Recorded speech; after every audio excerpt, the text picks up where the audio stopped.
I've been a dog dad for quite literally my entire adult life, and the one thing I've learned is this: dogs will tolerate a lot of hardship before they ever give you signs something's wrong. They'll still act like total crackheads, still wag their tails, eat whatever you put in the bowl, even when their body is hurting or weakening. So when friends ask me about food, you know what they should feed their pups. I always say it isn't about being absolutely perfect. It's just about being a little more intentional, a bit more careful. These are three foods I personally avoid feeding my dog, not because they're toxic or dangerous, but because over time, they just don't do your dog any favors.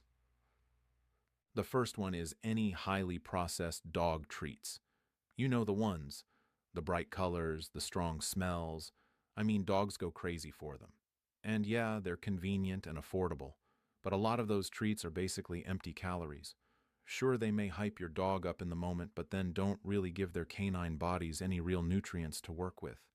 I noticed when I cut those back, my dog stayed even more energetic instead of just bouncing between crackhead energy and crashes. Second is table scraps, especially fatty or heavily seasoned food. This one's tough, because as loving dog parents, our dogs make us feel guilty. They whine, stare, and pout, but just because they beg doesn't mean it'll help their bodies. Over time, salty and fatty human food just messes with digestion, stool quality, and just encourages them to misbehave during dinner. Third, and this one surprises people, is those one thing diets. Just kibble, nothing else, forever. That's wild. Not because kibble is bad or anything, but because it just lacks variety.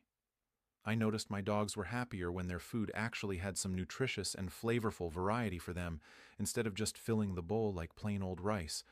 This is why I personally like all-in-one food toppers like Iron Paws, for example. It's a human-grade superfood powder you just scoop onto their food.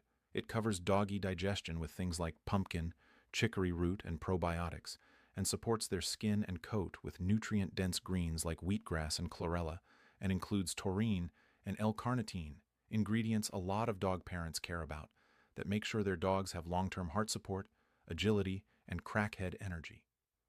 What I appreciate most is how simple it is. No juggling 5 different supplements, no overthinking. It's just easy. If you're curious, I'll leave the link in my bio or in this video's description so it's easy to find and check out.